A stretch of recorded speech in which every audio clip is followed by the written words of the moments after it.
Olá! Hoje a gente mergulha direto no capítulo 38 de Jeremias. O clima é tenso, viu? Jerusalém cercada pelos babilônios, a situação tá crítica mesmo. E que situação, né? O fim parecia bem próximo ali. Exatamente. E aí, no meio disso tudo, Jeremias chega com a palavra de Deus. Olha, quem ficar aqui morre, mas quem se rendeu aos babilônios vive. Uma mensagem, assim, totalmente na contramão do que se esperava, né? Impopular ao extremo, Totalmente. Imagina a reação.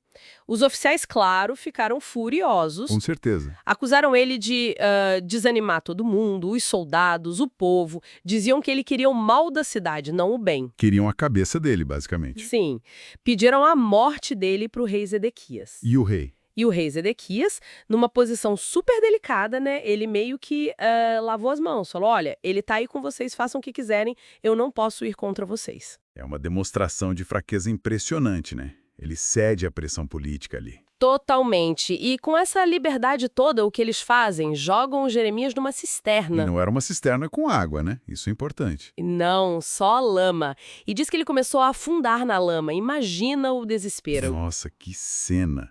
E mostra bem essa dinâmica, né? Os oficiais agindo por cálculo político, ignorando a mensagem, e o rei paralisado. Essa indecisão dos Edequias é algo que marca muito o capítulo. Medo dos próprios nobres, talvez mais do que do inimigo lá fora. Exato. Mas aí, nesse cenário de omissão, digamos assim, surge alguém inesperado. Ah, o Ebedemeleque. Uma figura fantástica. Sim, um cuxita, né? Um estrangeiro oficial do palácio. Ele fica sabendo do que aconteceu com Jeremias e, diferente dos outros, ele age. Ele vai direto ao rei. Vai direto ao rei, que estava lá no portão de Benjamim, e fala na cara: Meu senhor, o rei, o que esses homens fizeram foi muito mal. Jogaram Jeremias na cisterna. Ele vai morrer de fome lá. Que coragem, né? Confrontar o rei, os oficiais poderosos assim. Muita coragem. E o mais surpreendente é que funciona. Pois é, Zedequias parece que, sei lá, talvez a coragem dele tocou o rei ou o bom senso do argumento mesmo. Pode ser. O fato é que o rei manda Ebedemeleque pegar uns homens, acho que 30, e tirar Jeremias de lá. E o resgate em si? Ah, o resgate é muito interessante, tem um cuidado ali, né? Sim, os detalhes são ótimos. Ebedemeleque não joga só uma corda. Ele pega uns panos velhos, uns trapos, desce por cordas e fala para Jeremias colocar aquilo debaixo dos braços. Para amortecer, para não machucar com as cordas. Isso. Para não machucar. Parece um detalhe pequeno, mas fala muito sobre ele, não acha? Compaixão, cuidado prático. Sem dúvida. E reforça aquele contraste que a gente falou.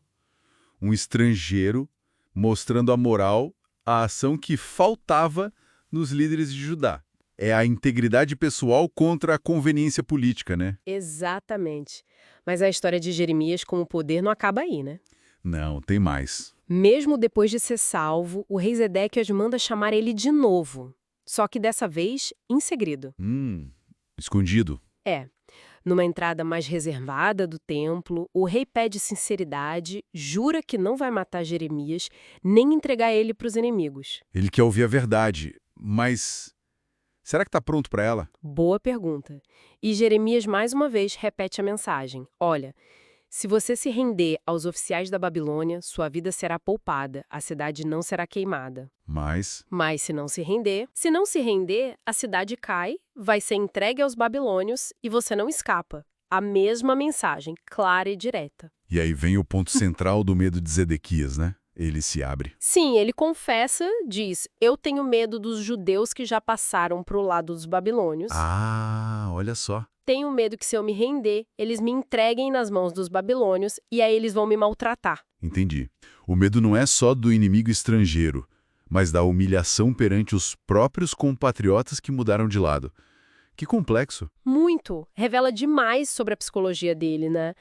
Mesmo Jeremias garantindo que isso não aconteceria se ele obedecesse a Deus, o medo paralisa.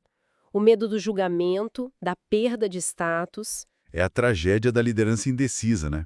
A incapacidade de fazer o que é certo, mesmo difícil, por medo das consequências imediatas, políticas, pessoais. A fé fica em segundo plano. Totalmente. E o final é bem anticlimático. Zedequias pede para Jeremias guardar segredo sobre a conversa.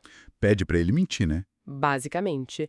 Diz para ele falar para os oficiais, se perguntassem, que ele só foi lá pedir para não voltar para a prisão de antes, para a cisterna. E Jeremias concorda. Concorda. Os oficiais perguntam, ele dá a resposta combinada e o assunto morre ali. Nenhuma atitude é tomada pelo rei. E Jeremias fica no pátio da guarda esperando o inevitável acontecer. Exato. Até a queda de Jerusalém.